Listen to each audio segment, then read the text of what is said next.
You're listening to the Too Much on Her Plate podcast. It's the podcast for smart, busy women who are ready to make peace with food and create freedom from overeating. I'm your host, Dr. Melissa McCreary, and before we get started, I have big news for you. I have a brand new online event coming up, and it's going to be spectacular. And I don't know if I mentioned, but it is completely free. This is a 5-day event. It's a 5-day workshop series called the Freedom from Overeating Workshop for Smart, Busy Women, and you are invited. This workshop is going to take place June 13th through 17th. It's online. It's going to be about an hour a day. And over the course of the week, I'm going to be teaching you the approach that no one ever taught you before. The one that allows you to lose your overeating and emotional eating habits without the guilt, without superhuman levels of willpower, and without feeling deprived. It's going to be online. There is no cost to you, so you definitely want to be there. This is a brand new workshop. I have not done this before. The easiest way to reserve your seat is to go to toomachonherplate.com/register. toomachonherplate.com, TOO/register. Enter your name and email, and you're going to get all the information you need to attend. This is going to be an amazing event. So go there right now, sign up, reserve your spot, and I will see you on June 13th. Okay, let's segue into this episode.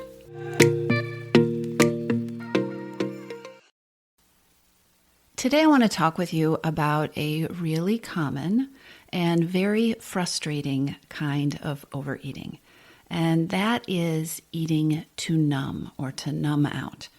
You're not alone if sometimes you reach for something to eat because it just feels like the easiest way to cope. And God knows there's a lot to cope with these days, right? Food is simple. Food is usually accessible, and allowing yourself something that you crave, it's temporarily satisfying.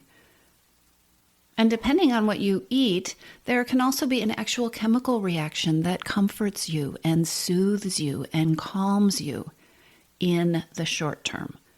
And like I said, right now, there are a lot of circumstances that might be triggering you to reach for something to eat.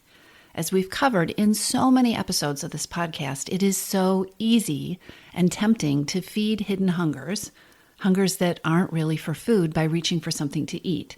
And by the way, if you don't know about hidden hungers or you don't know your primary hidden hunger, be sure to go take the free quiz at toomachonherplate.com/hidden-hungers with an S-quiz. I'll put the link in the show notes. That's much easier. But be sure to take the quiz, because knowing your hidden hunger is really important, although it is not the primary focus of this episode.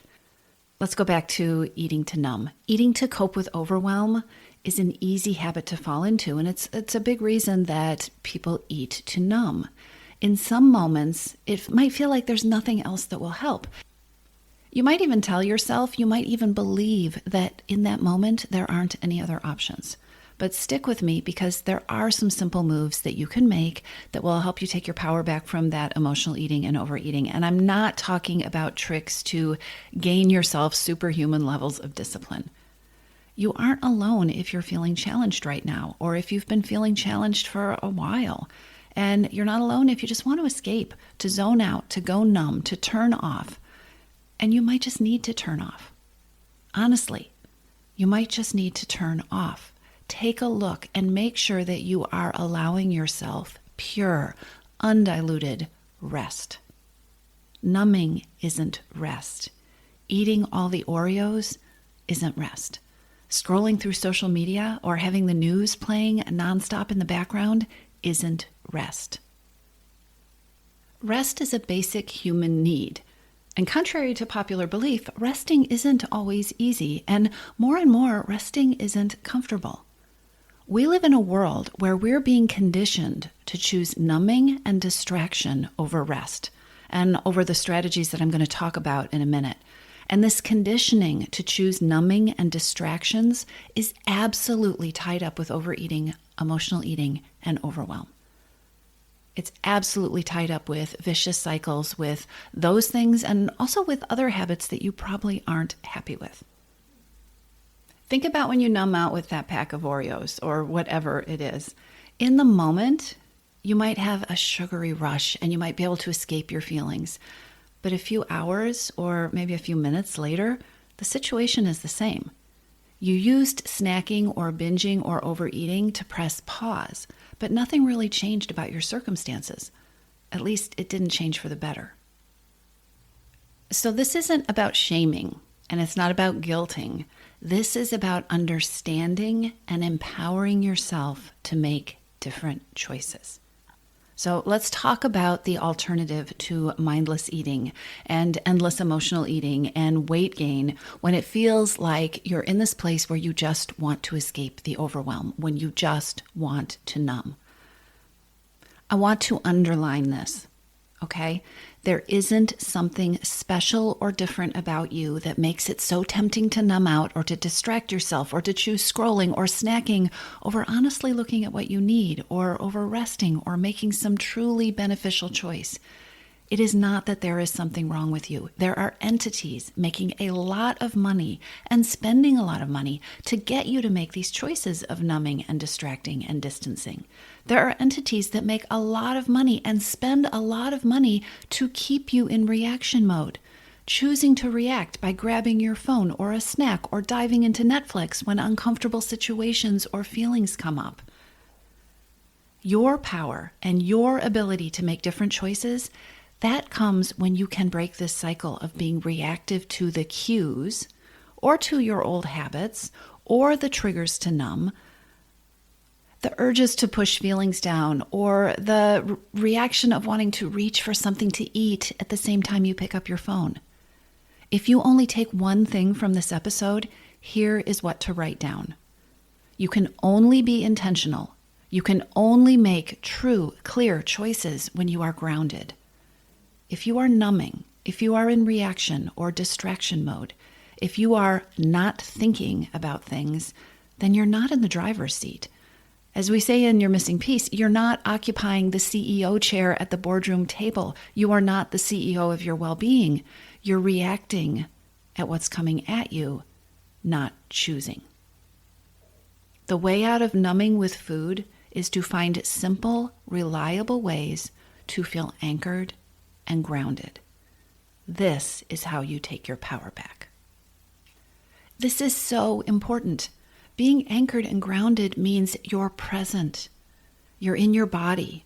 You can feel the ground beneath your feet, literally and figuratively, both. When you're grounded, you know what you're feeling and thinking and needing, which gives you the power to respond. It gives you the power to take care of yourself. It gives you the power of choice. Numbness makes it impossible to identify what you need. When you're numbing out, you can't take care of you. It's not possible. All right, so let's get practical. How do you do this? How do you get grounded instead of numbing out with food? I have some things for you to try. And here's the thing. I recommend that you do not think of these as emergency strategies that you pull out in the moment when you need them the most. I recommend that you pick one or two and then you try practicing them consistently.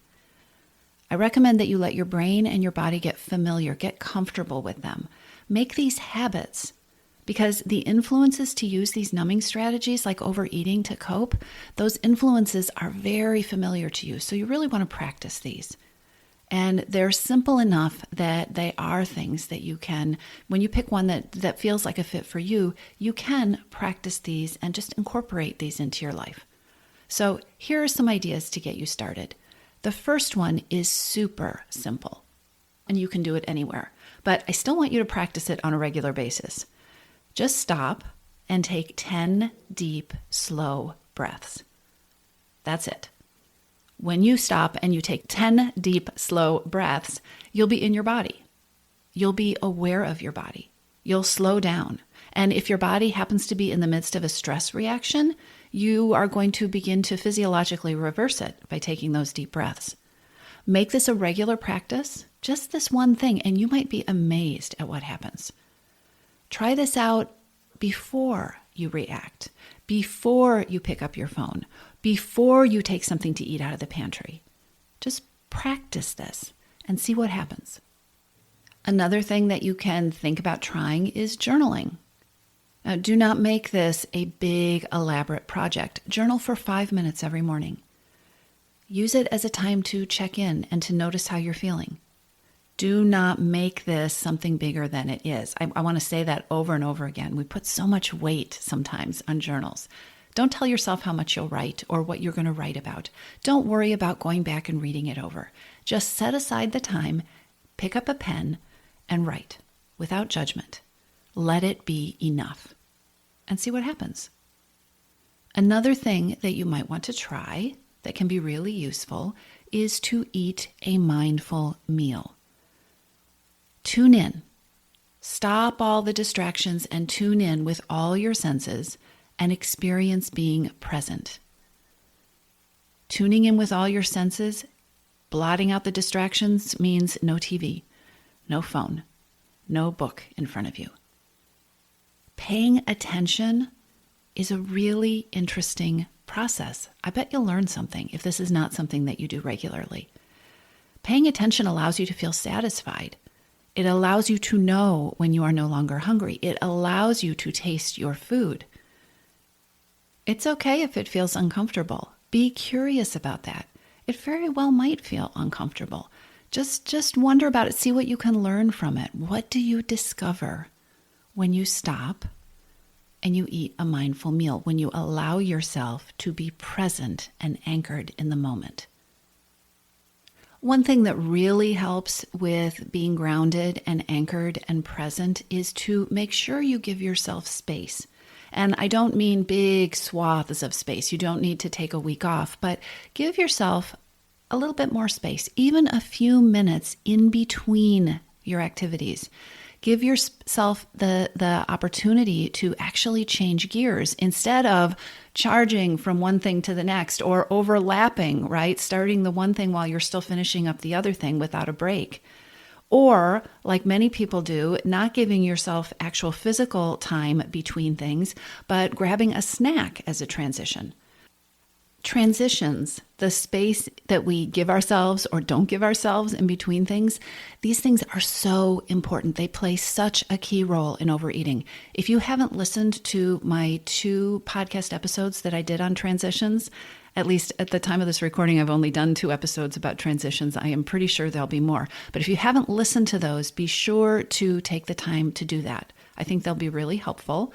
They are very helpful in doing the kinds of things that you need to do to stop eating to numb out. So I will put the link to those in the show notes. Okay, back to this episode. Another thing that you can do, a simple thing to get grounded and to bring yourself into the present, is look for small, easy places where you can create some order, where you can feel in control. This doesn't have to have anything to do with your eating. The goal is to bring yourself into the present and to get grounded and to get back into your life and in your body instead of following through with a pattern of numbing out. So look for a small place that you can create order. It might be organizing a shelf in your closet. It might be cleaning off your desk. Look for something that you can do that helps you feel in control and effective. This could be taking any purposeful action that has meaning to you. It could be making a donation to a cause that you believe in. It could be putting something that you've been procrastinating on your calendar and making a plan for when you're going to get that thing done. Specific action, meaningful action can absolutely counter that vague, kind of cloudy, foggy feeling of overwhelm. Just start, do something. If you're not feeling like taking purposeful action at the moment, another way to get grounded and centered and present is to use gratitude. Make a list of things that you're grateful for or a list of things that are going well. Changing your perspective, choosing your perspective is very grounding. Okay, so I talked about taking purposeful action and looking for things that can allow you to feel effective and in control, and that can really help. But sometimes looking at all the things and the places where you want to be effective and take control and the things you want to do can add to the overwhelm, and it can add to that urge to just want to escape and zone out, right? So here's a strategy you can use. Instead of creating a to-do list or numbing a sense that you should be doing 100 things right now, go to your calendar. take your to-do lists and take those tasks that need to be done and put them in your calendar. Put them on a specific day. Give them a time slot so that you can feel a sense of having taken care of them. You don't have to do everything to have made a decision about when it will happen. And here's the thing, if your list is too long to do this, put a spot in your calendar to spend some time putting tasks on a calendar. And make it a recurring weekly task. You don't have to do it all in one sitting. But give yourself a sense of control, of order, of being, again, like we talk about in the Missing Piece program, being the CEO of your well-being, being the CEO of your life. It changes everything. Another way to be the CEO, another way to get grounded and anchored is to spend 15 minutes preparing something that helps you to be at your best. So it could be doing lunch prep for the week or for tomorrow. It could be laying out your workout clothes. It could be creating a space so that you can actually spend the quiet time that you want to spend in the mornings. It could be going and getting something that you're going to use for your journal, but create some space to prepare for you to be at your best. This helps you get grounded and anchored and purposeful. Creating opportunities and habits and behaviors that allow you to keep coming back to a sense of being grounded and present, they put you in charge. They give you your power back. I talk a lot about when you're grounded, when you're in the moment, you can actually see what it is that you need. You have a sense of what it is that you're feeling in a way that you don't when you're disconnected and when you're numbing out.